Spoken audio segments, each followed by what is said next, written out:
welcome to the hot seat with Fredo Popu Ajamai. Today I have the hottest voice in Ghana with me here. Today I have the hottest voice in Ghana with me here at the moment. Lyrical Joe. Yeah. Joseph Gamo. Let's dive in. Yeah, straight. Has someone mentioned to you that your style of rap it's like Kendrick Lamar? I think a couple of people have done that. Would you mention some of the artists that you are inspired by? At the time that I started writing here, I think Kendrick hadn't become a household name yet. So I would just say it's just greatness look alike. This greatness sound alike. But then around that time, it was mostly, let's say, we had people like the top notch were Eminem, Lil Wayne, Busta Rhymes. But as a student of the game, I've studied almost all these people.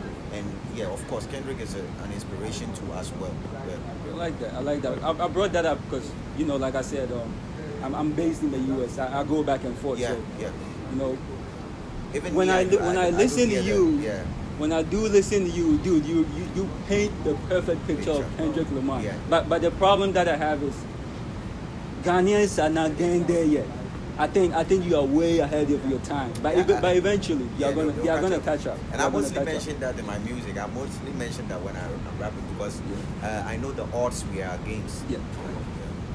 Now, the next question. You do rap in English a lot. Yes. Like 99% of your rap is English.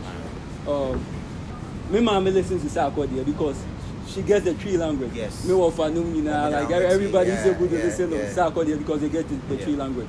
Now, would you say like there's a barrier? Like you are not able to capture all the Ghanaian masses because most of the time, not everyone is able to understand the English. Yeah. Like, would you say it's like is there a barrier? I'm sure say a barrier.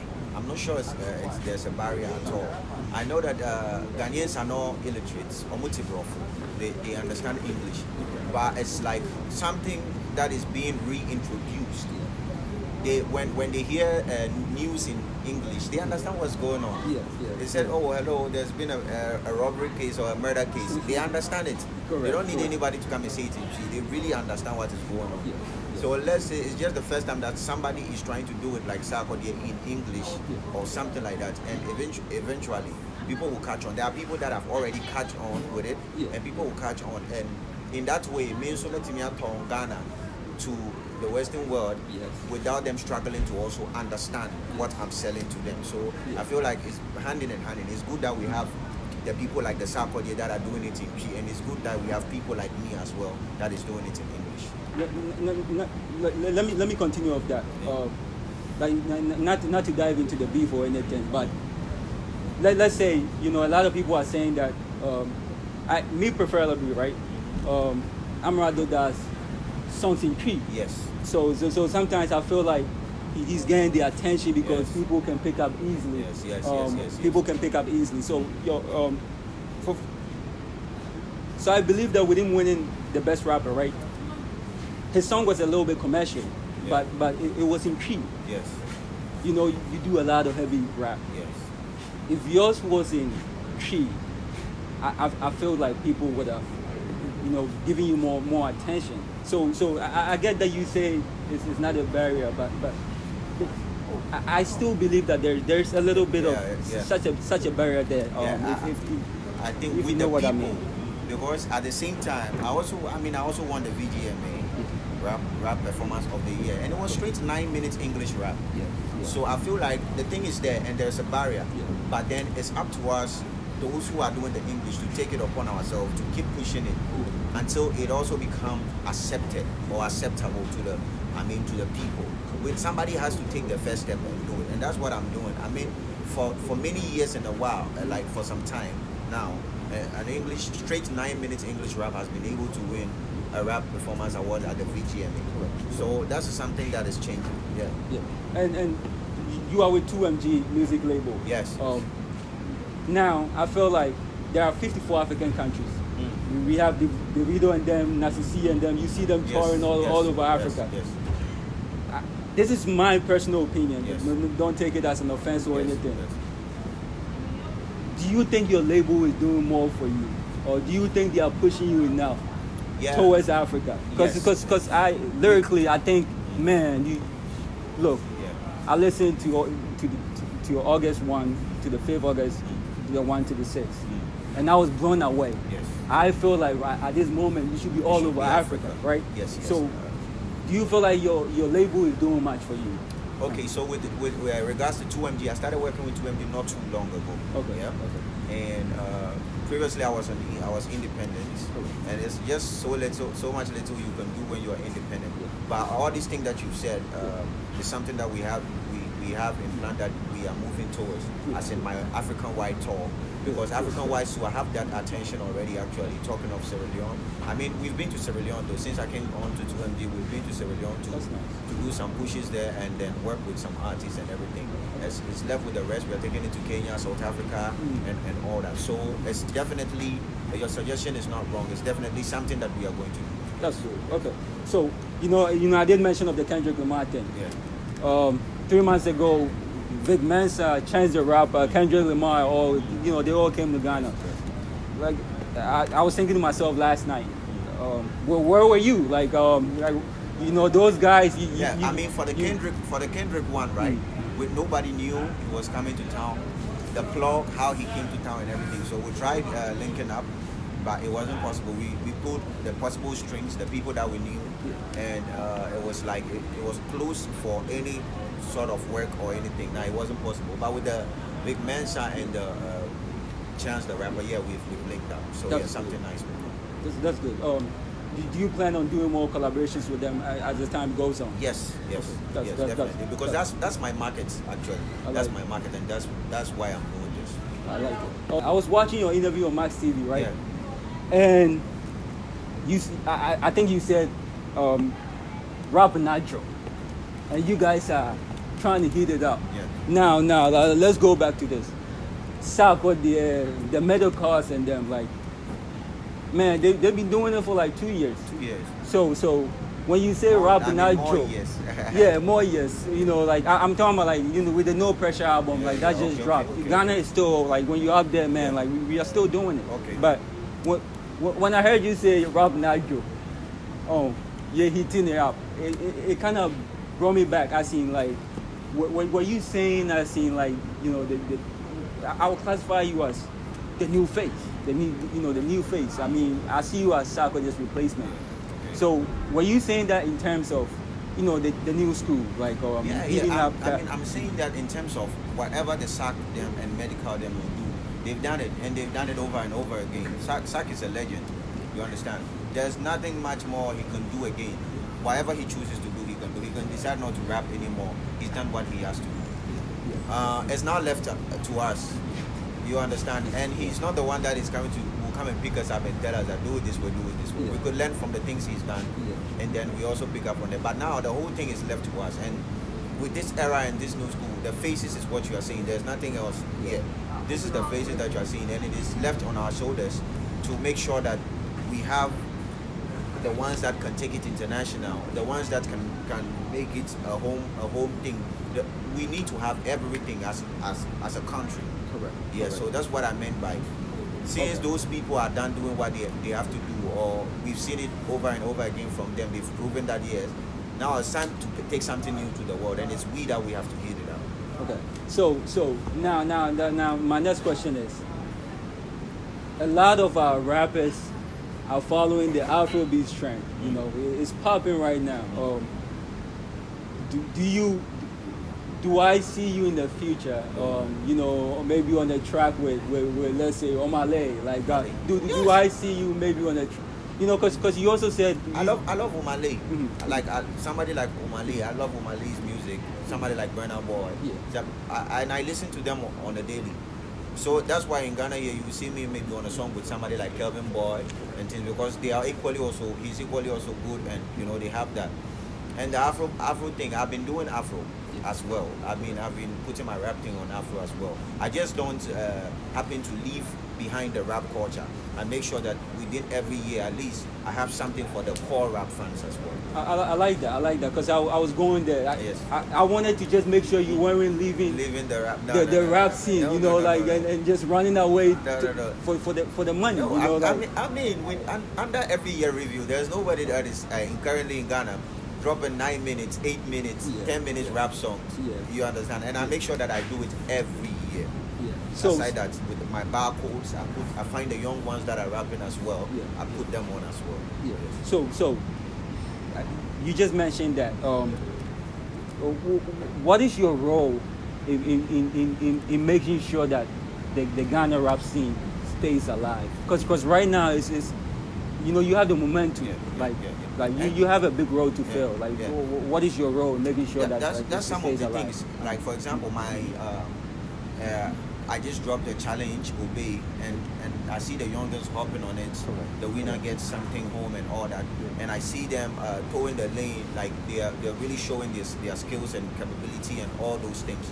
And it gives me joy that people are still doing flow, lyricism and all those things. When I get the chance to do the barcodes, I put them on because I know I have lots of foreigners on my YouTube breaking down every single rap. So when I put them on and it's out there, they also get breakdown from these people. And it's just amazing to watch. I like this. So the more opportunity I get, the more I open hand to share. That's good. That's good. Now, regarding the Ghana media, how would you describe them? Do you think they are pushing you guys enough? Because even listen, when you come here, right, it still seems that we are still infatuated with music outside. Yes. Would you say the Ghana media is helping you guys? Are they pushing you guys? I think the Ghana media is somehow good, but the mentality really has to change. Yes, we really have a lot of working to do on mentality level. Because the same thing that maybe Afro pop, the same thing that Omale will do, maybe maybe Kevin Boy will do the same thing here, and it's like less attention. It's like less attention. It's like mild. They are not offering around it like that. So I think the only homework left for us to do is seeing our own tour there. Seeing our own there as well. Not feeling like, oh, this person, I'm from the same place with this person, so no matter what he does, I would never see it great. That's just the mentality we need to change. I like that. When I sit with someone, right, I always like to give them their flowers. Yes. You said something that, I'll be honest, I have my master's degree, right? And it's very easy to spot a highly intelligent person. Yes. You are not just a rapper, you are very, very intelligent. I did mention that it's about painting a picture. Some people do forget that we are here to paint pictures, yes. Right? You said something that the battle is with yourself. Honestly, I'll be honest with you that, I haven't had a favorite rapper yet besides Sapo here. But for the past 2 weeks, I've been doing my research and going back. And man, I fall in love with what you do. And I'm only saying, I'm saying this because, like I said, I have my master's degree, and I know how it feels to battle with yourself. Yes. When the fight is with yourself, right? You don't really pay attention to the other noise, yes. and that's why I know you are going to take Ghana to the next level. You are going to avoid all the negative noises because there's something within you, like that you are fighting, that you are trying to overcome. Yes, that you are trying to overcome. Thank you very much. I lost my mom in 2019, right? And it's been a blessing. Like, people will say it's like people normally wonder how I'm doing, but it's ignited the fire in me. I listen to some of your raps. Not to bring you back to some of the old things. Would you say that when you do write your rhymes, and even going back to what I was saying, the battle is with yourself. When you lose someone that close, right, you don't really have time to be thinking of what. Because me, for instance, normally I'm thinking of how can I make my mom proud? How can I beat myself up? Do you normally have that? Like, do you normally like? Do you use them as an inspiration? Yeah, I mean, I also like I mostly on my interview. I also lost both my parents like years ago, and I always picture everything I do. I always picture it. I see them still with me. I always picture them looking at me from somewhere saying, "I'm proud of my like any decision I make, anything I do. The next step, I feel like there's somewhere being like, okay, I'm proud of my son or not. Is this going to be the right decision or not?" And so I feel like when I let myself down, I let everyone, even including the deceived people, down as well. So, and then in the second place too, I look back and I realize that, okay, I definitely don't have anyone to even have the time to be failing, because there's no one I'm going to fall on. Yes. So I need to move on. So all these things, I bring it to the battle and I be like, no, I cannot be like I was yesterday. I need to be better. I need to move. I definitely need to make a change. And these things keep me, keeps driving me. I like that. I like that. Now, you know, you do 7-minute raps. Yes. To 10-minute raps. Yes. Man, that's crazy. That's like Eminem stuff right there. Yeah. Now, sometimes I do write, right? And it can take me about 4 weeks. If I don't get the vibe, I'm not doing it.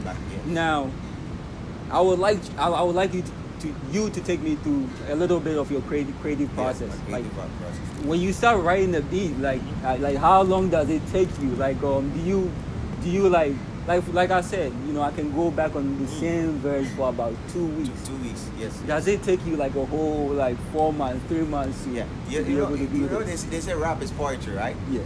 So I feel like I'm a poet because sometimes with me, my process, I don't really need to even hear a beat before. Okay. Because what happens is beats normally drive you towards how to deliver. And you would find the easiest words to deliver with. And that leaves you saying ordinary things. But now, when I'm the type that probably I could just sleep in the night, I wake up and maybe I'm going to use the washroom and I just snapped off with a line. A line just come by. So I just put that line down. Like this is creative. So later when I get a beat and I get to the board, I need to find a way to make sure that these things that I've seen, I've jotted down, fits in this beat very well. I like that. And then I pen down. So my writing process is I pen down my most valid points. Good. Now when I go on board, when I get the beats, I add the other things. But the raw skeleton is definitely me writing without no beat, nothing. I just write without beats. Oh wow, that's amazing. Now, you did mention that you have a single with Kevin Boy out. Yes. We can't be out here and not bring out what you're doing, right? That would be pointless.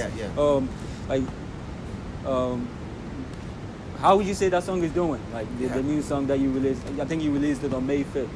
How is it doing? 5th August is when I released my last song. I released one titled Self as well, which is doing amazing. And then my song with Kevin Boy.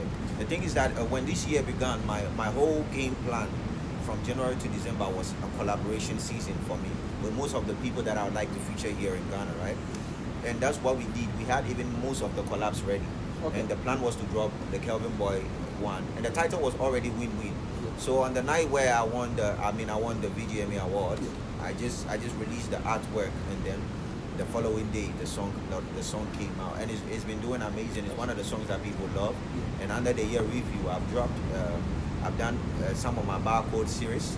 I've been able to drop Self, and then my 5th August, the 6th edition, and now I'm about to drop another collab as well. That's good. You also have an EP coming out. Yes. Is it already done? No, it's not ready yet. I would say 80%. Okay. Yeah, I would say 80%. So your lyrical Republicans should be waiting for Yes, it. they need to be waiting. Okay. Now, I have a question. I still have a lot of questions.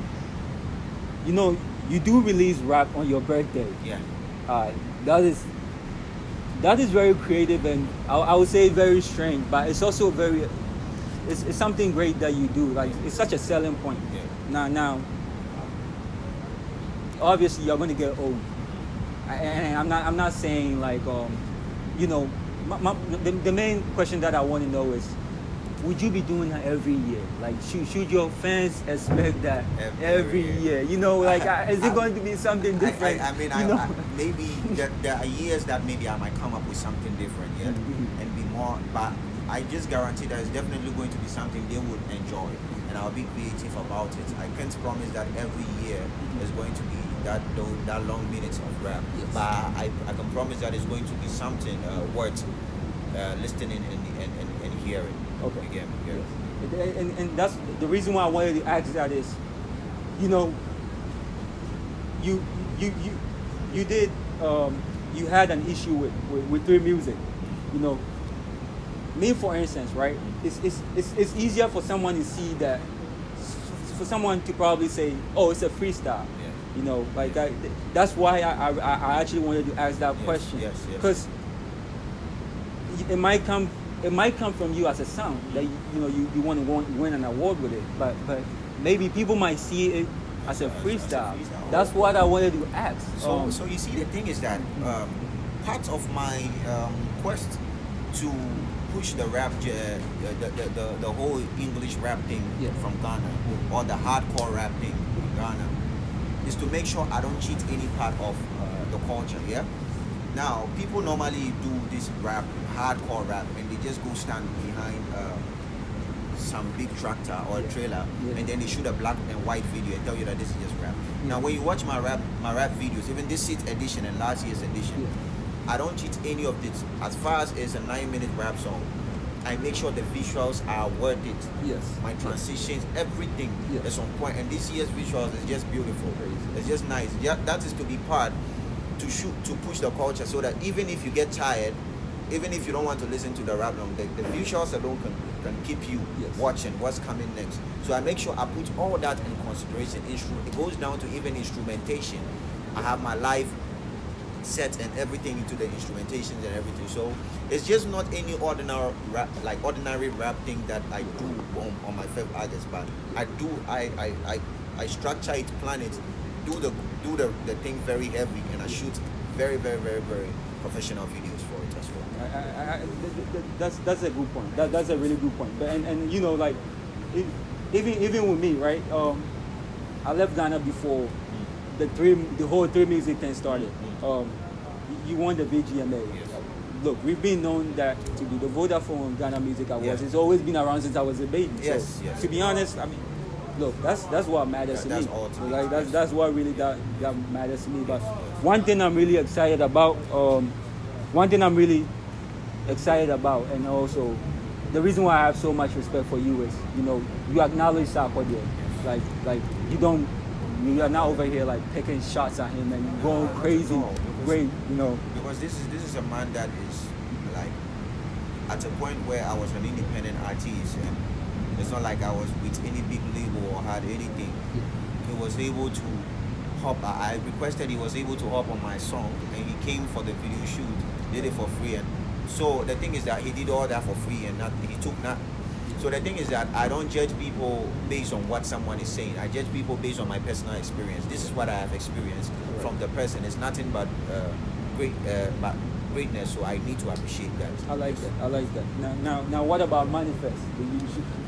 Should we expect a collaboration from? Yeah. I mean, I've been linking up, and I'm sure that definitely very soon something would happen. Okay, I like that. What is the future like for you? You know, because like I said, I feel like your style is out of Ghana. Like you do, like and that's just the future for me. Any move I'm going to make, be it tour, be it shows, be it, you know, any move attempts to push everything collaboration. This is the things that we are pushing for, and you know, things don't just spark out and just happen out of the blue like that. It's definitely something that's going to happen, and people will see it. I like that. And it's your management, you know, like pushing, yes, you know, like yes. You know, the Mia Bagas and Narcissus, you know, they are touring the African continent. So like I want to see you do that, man. Like and you know, like I want to see you go to Tanzania, like, you know, like I want to see you go to Nigeria, South Africa, man, because Ghana has something in you, man. And I want to see you, like, dude, like, I'm not gonna lie to you. We're gonna do like, I thought Narcissus was great, but then I sat there and listened to the 5th August, the 5th edition, the 6th edition. Those are my 2 favorite ones. Dude, you went crazy. Like especially with the like I said, are ahead of their time. I like when people paint portraits. Like the 5th August when you were rapping basically towards the wall. If you have an eye for music, right? Yes. You can tell. You can tell that we have something great in you. So whatever management is on, man, I'm praying that they keep pushing you. They really do keep pushing you. It's made you arrive. Like, do you feel like it's made you arrive? Okay, I definitely don't feel like, me personally, for my catalog, I don't feel like awards make you arrive. Yeah, I just feel like I've been appreciated, but I've arrived mentally, spiritually, long time. I just feel like I feel appreciated. Like, okay, finally they know that I've been doing this. Yeah. You understand? Yeah, and I like this. And I've met other people that are doing this thing, doing this hard rap thing, rapping in English and things, and they've told me that, yo, because of you, we know we can also do it. Yes. Because of you, we know that this style that we are doing is not useless. We can, we can also take it somewhere. And that alone is the achievement for me. But if you listen to my 5th August, the 6th edition, you know that this is not somebody that is proud of just an award. I'm not going to sleep. Like, it's crazy. I'm coming on. It's only pushed me to do better and go harder. Yes. And I have you here, so let me give you your flowers. Like I said, I mentioned earlier before. Yes. Look, I always say you are ahead of your time. Yes. Look, I'm a big Jay-Z fan, and you got to catch Jay-Z. Yes. Like, listen, when Jay-Z dropped 444, right? I played 444 for what? About 2 years now, and I still get it. I still get it. And he's still painting the picture. And I feel like you are just like that. Yes. So like I said, you are ahead of your time, and I appreciate that. So I want to give you that flowers. So let me close it up. The media houses, right? The university students are saying that you are the current king of rap. Would you pronounce yourself the very moment the king of rap in Ghana? Like would you tell my camera that you are the king of rap in Ghana? I mean, what the lane that I have been towing, it's just me that has been towing that lane for long. It's been so many years that you don't see, like I'll state again, you don't see people putting up that long minutes of rap. They will tell you that, master, who is going to play this, who's going. But I love this thing enough to the point that I've been doing that, and if I've gotten the recognition for that, yes, of course, I'm the king of that. And currently the best rap performance in Ghana. Even if I don't say that, my award says it. So yes, of course I am. Hey, and thank you for sitting with me, man. Like, just your social media handles. I mean, you can get at me on any social media platform. Instagram at _Lyrical Joe, at _LYRICALJOE. Twitter, the same thing at _Lyrical Joe. Facebook is just the page Lyrical Joe. Just get at me and let's get interactive. Hey, and there you guys have it, man. The current king of rap in Ghana. Thank you guys for tuning in. We appreciate it. Hey, thank you. I appreciate it. God bless, man. Thank you.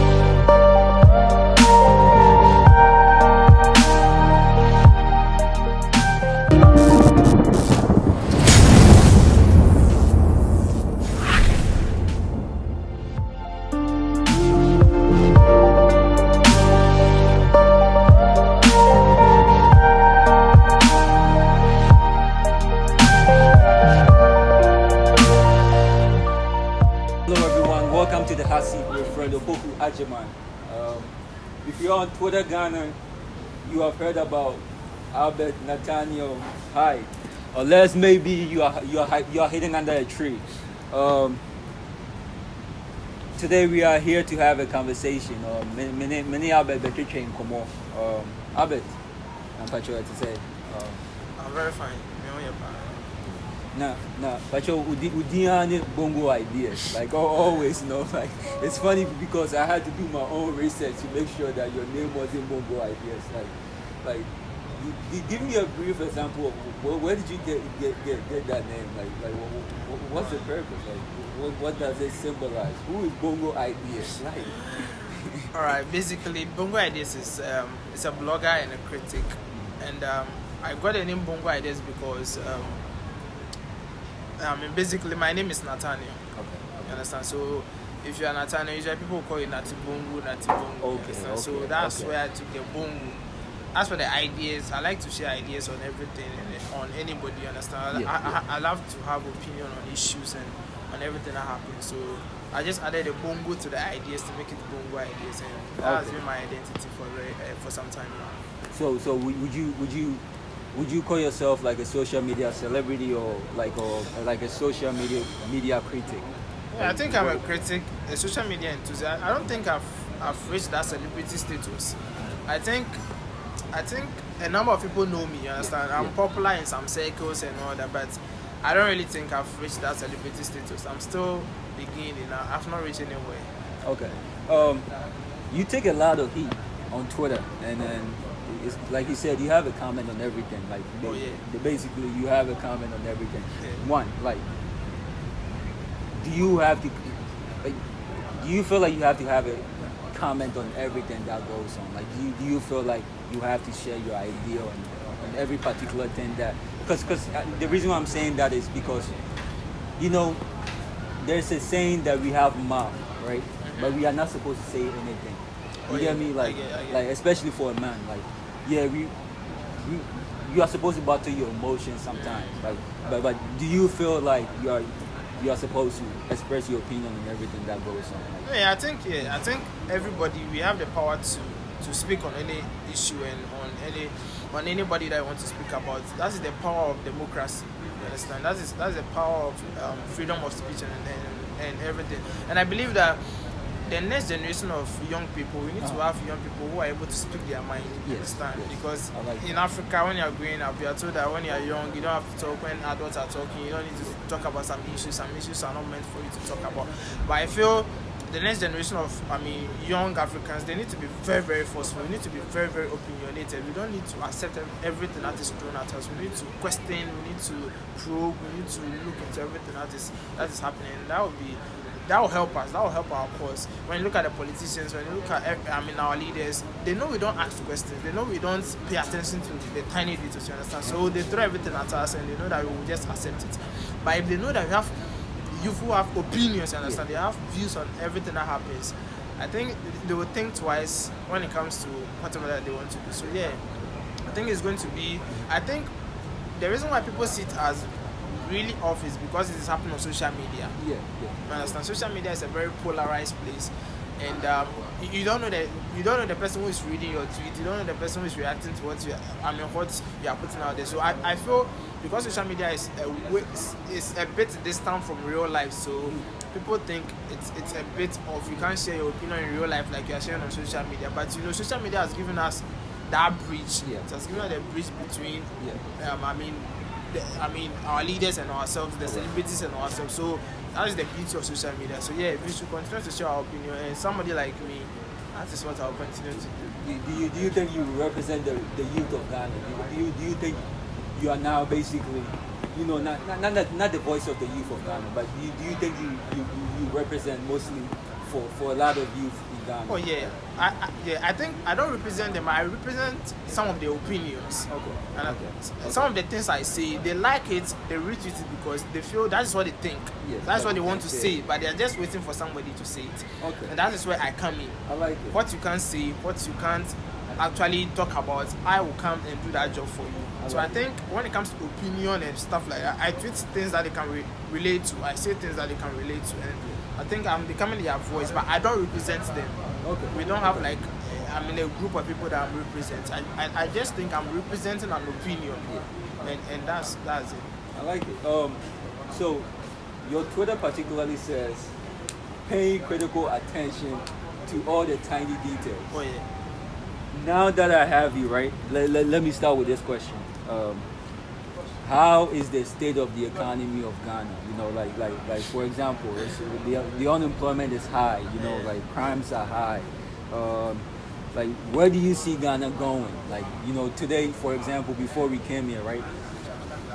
someone was bashing Nanado, like, you know, like someone was telling me he destroyed like the trade fair center where people had like, and people, about 90% of people lost their jobs. So what do you think about the state of the economy of Ghana? I don't think it's even about what Bongo Ideas thinks. It's obvious for everybody to see. You understand? Everything is in shambles. And when you look at what they said in opposition and you look at what they are doing now, in political power, you can see it is way different. And I mean, you don't need a prophet to tell you. You don't need an economist for the person to break down the economic numbers and all that. You know, these politicians, they are very good at using jargons and using big words. They'll come and tell you macro, depreciation, inflation. They are all bogus. Like, just tell the people that it is not working. Yes. The economy is not working. When you look at the CD to the dollar, it is not working. The CD to the pound, it is not working. You said when the fundamentals are weak, the CD will expose you. The CD is also exposed you, understand? We don't need any explanation. You don't need an economist. Ghana is actually falling apart and the center cannot hold. So, yes. I don't know. We can all talk. We can all try to be political about issues and all that. But the fact is, it is not working. Correct. And everything falls on leadership. At the end of the day, we are going to blame Nana Akufo-Addo. We are going to blame the leadership, and I think they are failing us. So you mentioned the politicians a lot, right? I want to pick your brain. Are you MPP or NDC? Like, what is your political affiliation? Like, what party do you support? When you ask a lot of people about this topic, they try to be neutral. I'm neutral. I don't support MPP or NDC. It is a lie. Yeah. Neutrality is not. It is a myth. It's just an imagination. And for me, I'll just tell people that I don't have favorites. When it comes to political parties, I don't have favorites. But I like liberals. I don't like conservative. I like liberals. People who react to change. You understand? They want to change. And when you look at MPP and NDC, you feel MPP is more conservative. They don't want to. MPP is more conservative, and NDC. I voted for him in 2020 again. I voted for him in 2020 not because he had done something better, but the alternative wasn't great. Okay. Bringing Mahama back was a bit off for me, understand? Okay. So I just decided to vote for him. Because when I look at the option, I don't think the option will come to do something different. So yeah, I don't have any favorite. But in 2024, I think I'll vote for the NDC. So does that mean that you regret your vote? Like, oh yes, a whole lot of Ghanaians regret it, and I'm number one. We regret it. Things are not working well, and you see, NDC were not sharp. If they were really sharp in 2020, they could have won it. They could have presented a different person. If it was a different person that they presented, and it was not Mahama, they would have won it. Do you know why? Because Mahama, people had that kind of apathy. They did not like him. They did not like it. They feel he's not a good person. So when you look at the numbers, in 2016, Nanado had plus 1 billion votes.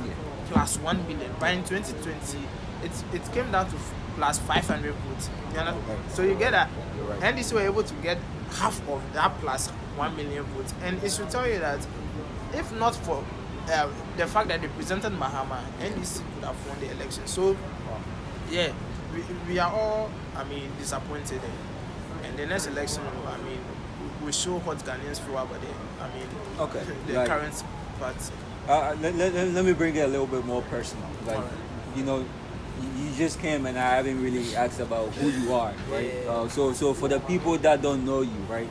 Like in brief sentence, like in couple sentences, like people want to know you. Like who is Albert Nathaniel Hyde? Like who is Bongo Ideas? All right. Like who are you?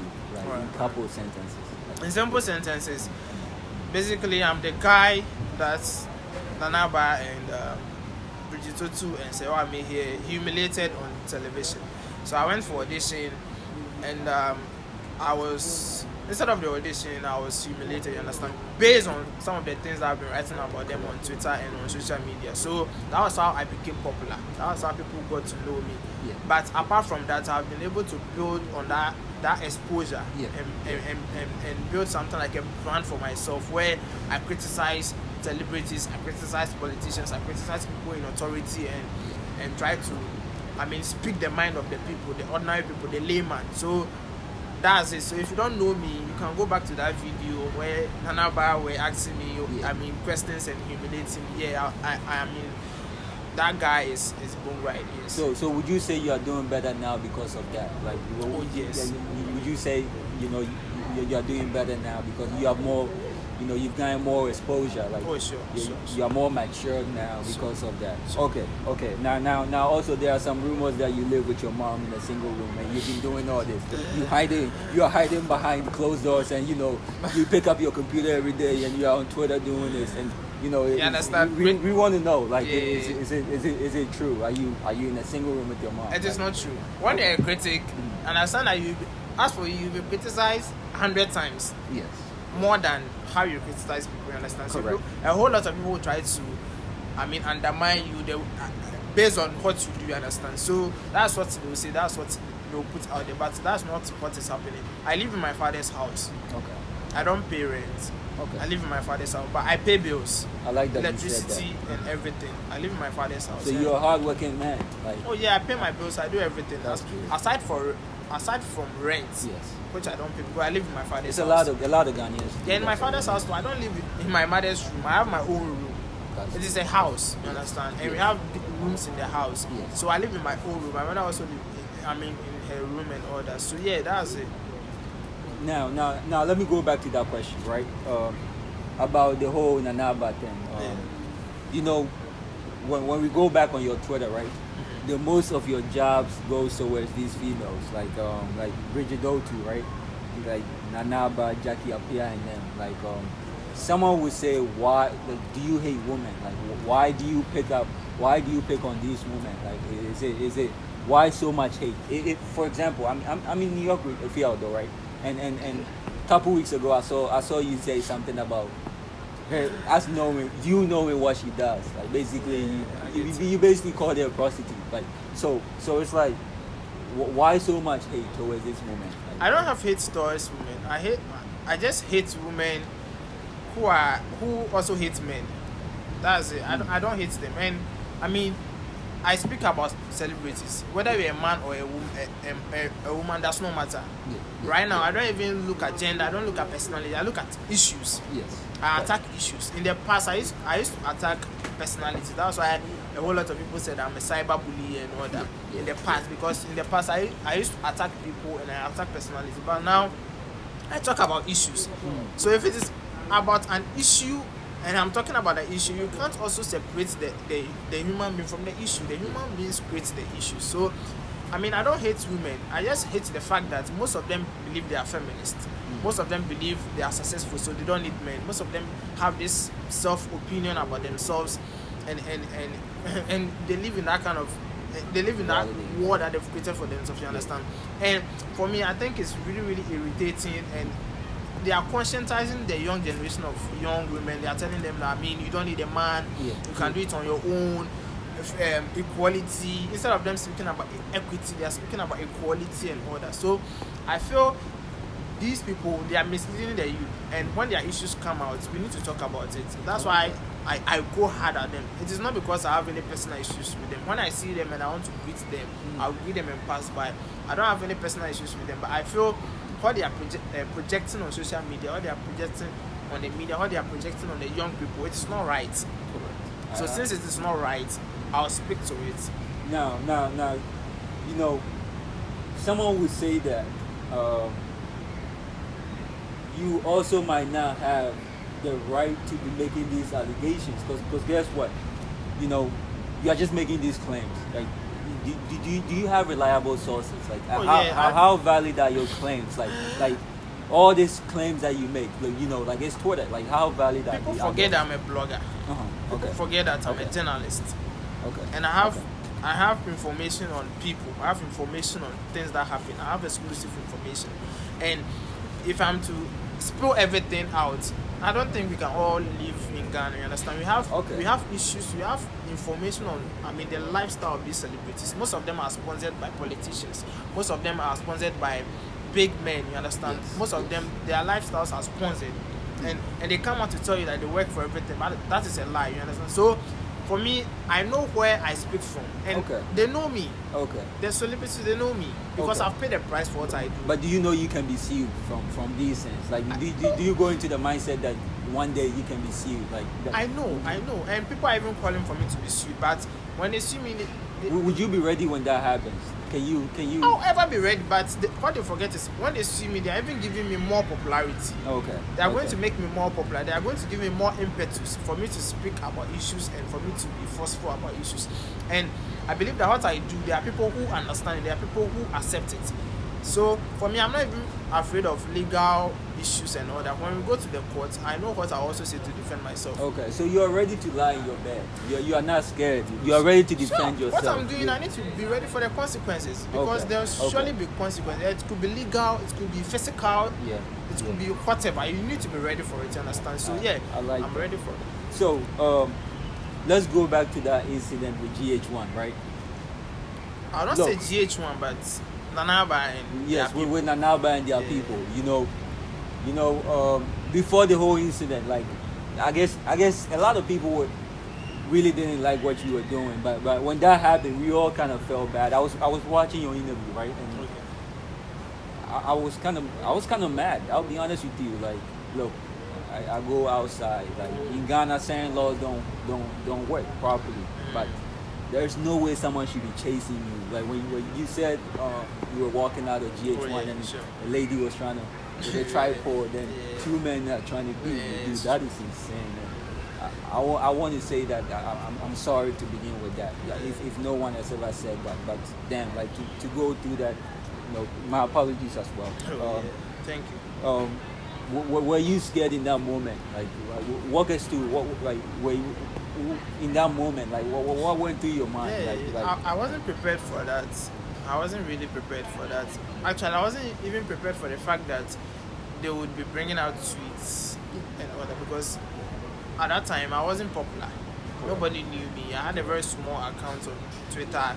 I was just that guy, sharing an opinion and just moving on. I didn't know people had even noticed me because, nobody knew me. I was just doing my thing. So when I went there and they brought out the tweets, I was like, wow. So if people knew me, I realized that when I was there, I saw two Twitter guys, you understand? They are popular on Twitter. So I saw them there. So when I saw them, before I enter to go and meet Nana Aba, I saw them, when you see people like that, how are you? What's up? So we did what's up, and I sat down. Not knowing those two guys were the people who went to see Nana Aba and said, oh, we have a guy who is here to come in. And that guy has been tweeting stuff about celebrities. So let's do what? Let's investigate everything about him and use it against him. So those two guys were able to do that before I even entered. And that was what they used against me when I went to meet them. I went to meet them. So they questioned me. At a point, I even said, why should I? And all that. And I even told them Twitter is a different word, and I wasn't able to express myself properly because it wasn't something that I was even looking forward to. I just went there to go and look for an information for my blog post. So, but when I was done with everything and I was coming out, that was when the woman confronted me, and she asked me that I should apologize, and I said, why should I apologize? Because already they've humiliated me, so no need to apologize. But the woman insisted that I apologized, but I wasn't ready for that, and I said I won't apologize, and she got angry and she wanted to attack me, so I ran out. You understand? At that moment, I felt my life was in danger because she was really, really angry. She was livid and she wanted to, do something crazy. So I went out and I saw two guys, coming after me. It's like they wanted to catch me for. I don't know whether they wanted to catch me for the woman to beat me. Bring you back into the studio or something. I didn't know, but I heard Nana Aba shouting that leave him. They should leave me for me to go. You understand? But they weren't ready to listen to Nana Aba. They just wanted to arrest me. So I had to run. That place is a very busy place. The rich area is a very busy place. I had to run across the road without even looking, because if I wanted to run, if I wanted to use the main pedestrian walkway, I would be arrested because they were coming in two separate directions. So I decided to just run across the road, and that's how I was able to escape.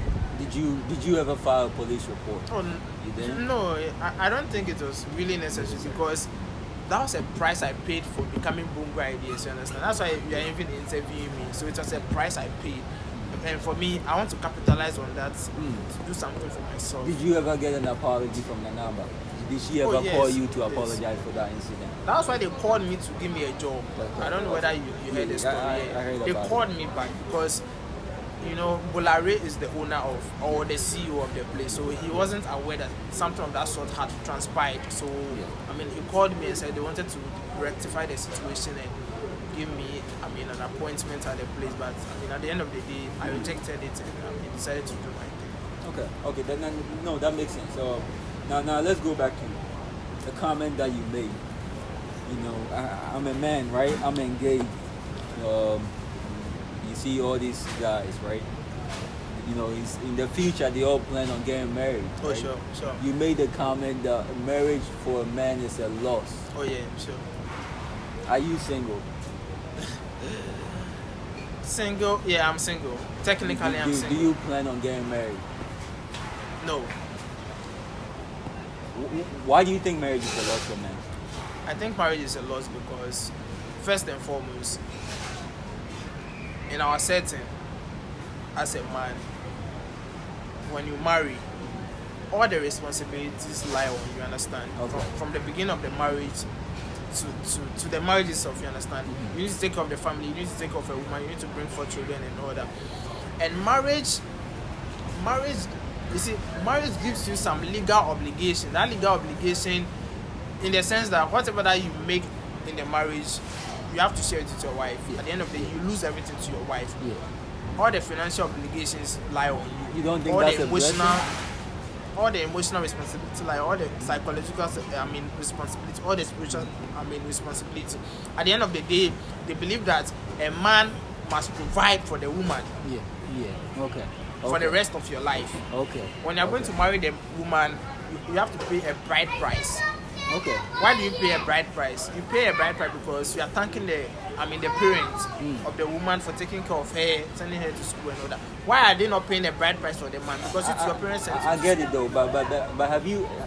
Not all marriages happen in that way. There'll be marriages where the wife is come and build something important for the husband. I think you are forgetting that, you know, the purpose of marriage, right?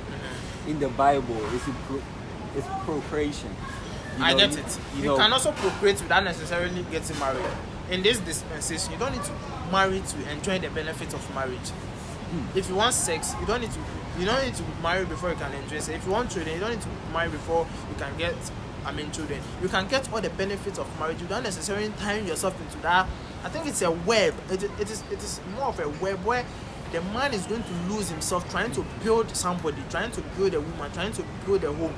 And at the end of the day, it doesn't really make sense to me. So all that I'm asking for is that men, don't tie yourself with marriage. If you want to marry, marry based on contract. It should be renewable. Let's marry for 5 years. If you think after 5 years you want to continue the marriage, we renew the contract and we marry again. If we don't want to continue, then we move apart. At that moment, you are not going to lose anything because in the contract, you are going to state that after 5 years, whatever that I accumulate, I'll give this to you, I'll not give this to you. There are contracts to it. But if you just marry based on, making children and living with one person for the rest of your life, it's going to be a loss for you in the long run. In today's age of DNA and all that, potentially you could be taking care of somebody's child or children. And at the end of the day, you are going to lose. See, most men are not happy in their marriages. Most men are really going through a whole lot of struggles, you understand? But all that they are going to say is that at the end of the day, I'm able to take care of my wife. At the end of the day, I'm able to take care of my children.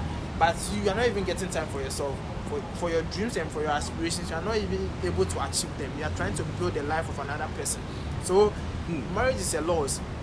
If you count it, it is really, really a loss. And don't do that. So you're advising the young guys to not get married, to stay single. Stay single. Wow. It doesn't also mean that go and get women pregnant and don't be responsible and just live your life anyhow. That's not what I'm saying. Be a responsible person. Yes. Understand? Be responsible for yourself. Be responsible for whatever you want to do. But understand that don't tie yourself into that web of marriage. If you want to marry, it should be contract based. contract marriage, prenup or whatever that they call it, contract marriage. But if you want to do this kind of traditional way of marrying, then you are going to lose big time. I mean, that, look, like I said, different views, different perspectives. Oh, like, sure. I can't fight with your opinion. Sure. There's been people that's been beneficial for them. You know, like, look, I have 24 uncles. Okay. 2 aunties, right? And it's been beneficial for us. Like I said. Okay, they are taking care of you, right? Most ended up in the United States. Okay, It's so they've been connected beneficial you for and all us, that. right? So, like I said, different clothes, you know, comes with different sizes. So, like I said, different perspectives. I'm not going to fight you. In on the that. next I'll let 50 you. years, you are not going to have marriages. If you look at the trends, you are not going to have marriages. I don't really believe in that. What you are going to have is just companionship or relationship. It is not going to be marriage where you go to the court to go and sign. It's not be so. Alright. Really? So we should be ready for that. Okay. Do you think Ghanaian pastors are lazy? You know, we have pastors praying from Monday to Friday, calling on God, like, forgive me, I live in the outside world, right? I go in and out. You can't be shouting on Mondays and Tuesdays in the United States, man. You come in Ghana and everybody, everywhere you go, pastors are hitting blah, blah, blah, blah, blah, blah. Man, it gets annoying sometimes. Yeah. I want your opinion on that. It is spiritual madness. You know, madness, you need to go to the psychiatry for it to be cured. So I think spiritually, most of them are mad. Most of them, I mean, they don't really understand the Christian way of life. They think you need to be, you need to shout, you need to be seen praying before it will work. You need to be very religious, you need to follow some principles and all that. And that is not really helping us. Religion in Africa, the way we practice it and everything, it's not really helping us. At the end of the day, they want to make money. Yes. That is their aim. Yes. They want to milk you. They want to milk the members. They want to build themselves, you understand? Yes. So that is what they are doing. That is their aim. Yeah. No, I do agree with you on that. Like, 100%. Yeah, so that is their aim. So first is their aim. They will do whatever that it takes to get it. Yes. They will do whatever. If they have to pray from morning to evening to get it, they will do it to get it. But if you're able to tell the next generation that don't fall for that, you understand? God, you can worship God in your room, and God is going to, accept your prayers. You can even pray in your mind, and God can still answer. Yes. Answer. You don't need to be in church. You don't need to waste your time doing that. Just believe in yourself. Just believe in whatever that you want to believe in, and trust God, and it's going to work for you. As for the religion and the way we practice it in Ghana and Africa, it is for money. Yes. Yeah, because the system is hard. Yes. The economy is hard. You need to survive. As a pastor, you have family, you have parents, you have siblings. You need to take care of them. Correct. There's no support system. You understand? Yes. So you need to understand their point of view, because most of them, that is all that they are doing to survive. So they are going to milk you. They are going to tell you that I've heard something from God that you need to give me $3,000, and when you go to America, something is going to be. Yeah, it is bullshit. But do you think the government needs to step in? For my opinion, the government is trying to build a national cathedral, so how can they step in? Step in as in, but still pass laws. You know, like, for example, like Mondays to Fridays, you can be preaching in the middle of Makala But if the government Market. thinks building a national cathedral is more important than building rules or building interchanges, then you can't actually take that government serious when it comes to issues pertaining to religion, because they see religion as a very important aspect of what they do, you understand? So I don't think they are going to do anything about that. Maybe in subsequent jurisdiction, when you have new government and people who think straight, you understand, they will be able to enact rules and laws for us to have a very sane society.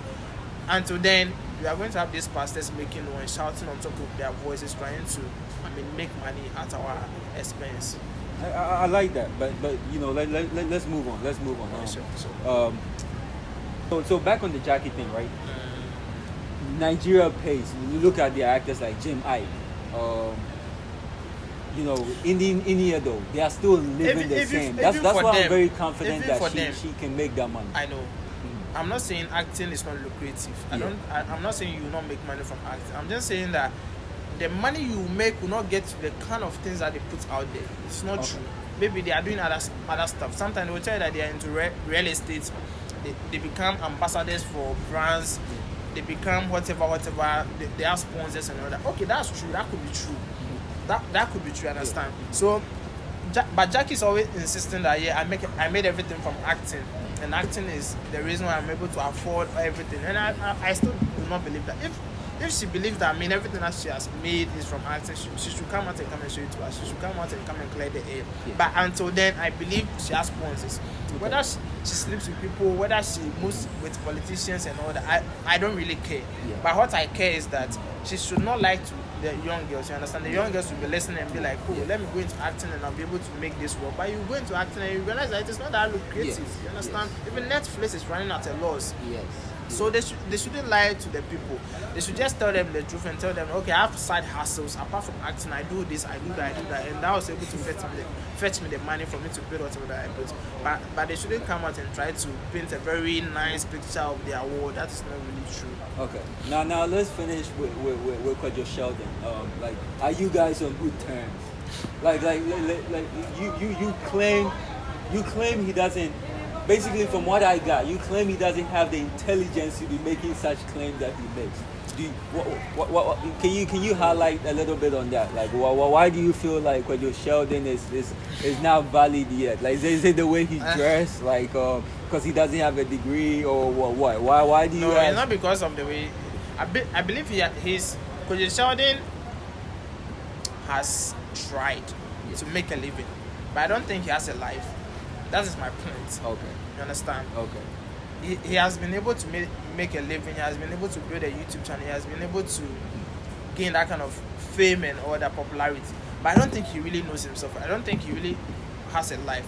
Has a life in the sense that most of the things that he puts out there, people accept it because there's no alternative. Correct. Understand? They don't see anybody doing something different. They don't see somebody challenging what he's doing. So they believe that is the standard. Okay. But actually, that is not the standard. What he does is not up to the standard. I rate it like 4 out of 10. It is not up to the standard. But because in Ghana we don't have people doing that. We don't have people with that kind of acumen. We don't have people with that kind of intelligence. So when we look at Kwadwo Sheldon shouting "Bass, my nigga, we think he's doing something outrageous and something big. But when you watch the American content creators, when you watch the UK content creators, I mean, they are miles ahead. Yes. When it's about music, they break it down. You understand? They are really breaking it down. They are really telling you the history of the music. Something they can even send you way back to something that happened in the past, and I mean how it's even relating to what is happening now. But Kwadwo Sheldon is not doing that.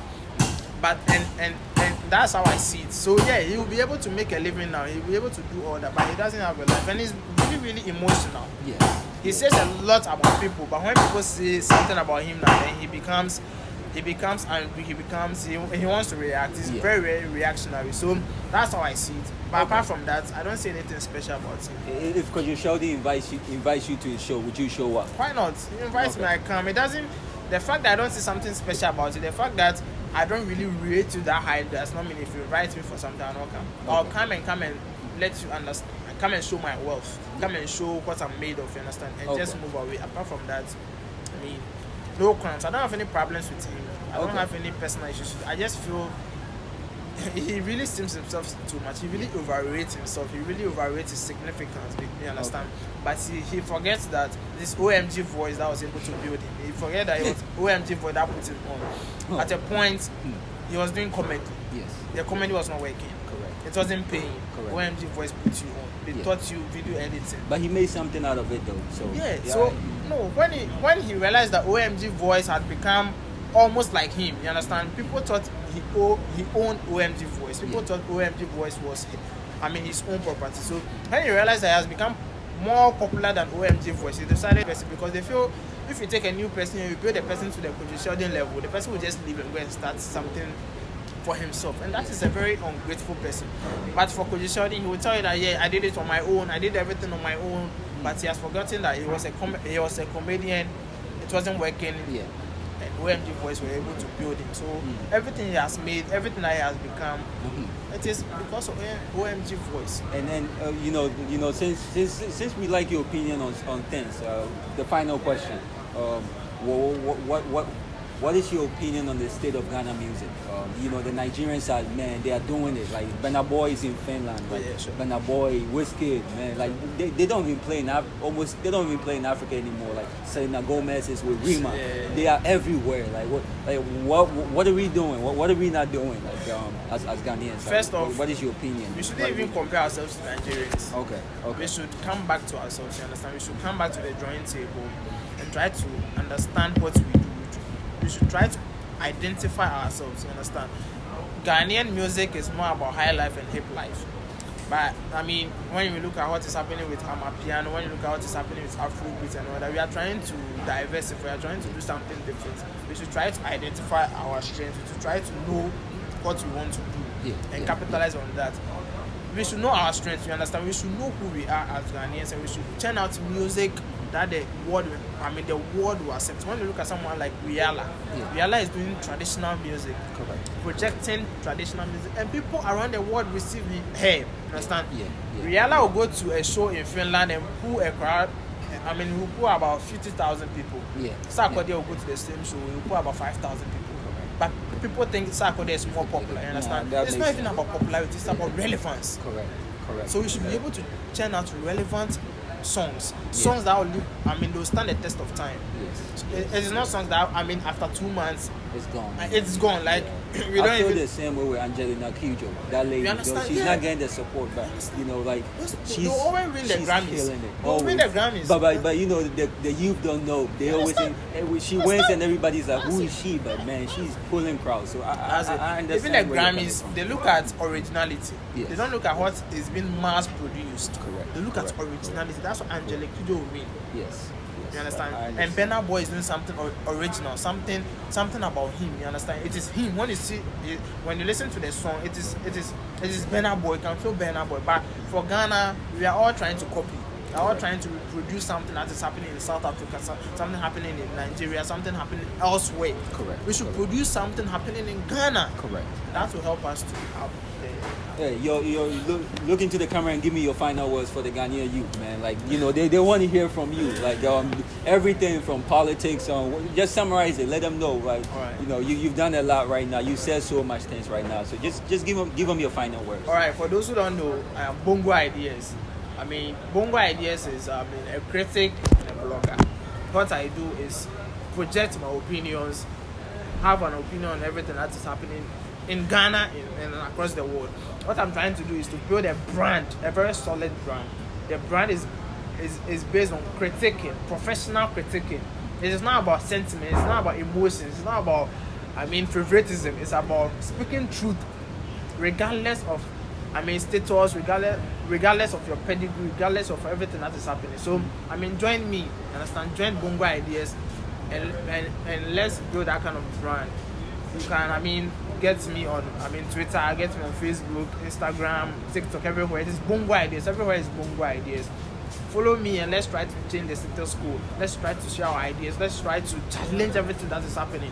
Question authorities. Don't just accept whatever that is thrown at you. When a pastor says something, question it. When a imam says something, question it. Whatever that is said to you, make sure you question it. And when you're able to question it, that is a mark of intelligence. So join me and let's make it real. Thank you very much. And that's all he can say. You know, like don't just accept anything as plain. Like always have your own idea. Like we want the next generation to be questioners. Like don't just accept your MP for your MP. Sure. You know, when the road is not being done, like question your MP. Like ask questions. Like don't just go and vote because your mom says go and vote. You know. And that's it. That's it for today. Like you said, follow him on Instagram, Facebook, Twitter. Bongo Ideas. Supporting Bongo Ideas everywhere, man. I love his voice. He's the face. To me, he's the face of the youth. He represents so many things that we cannot say. And hopefully you guys go ahead and continue to support him. Thank you guys for having us today. Sure. Thank you. I appreciate you, man.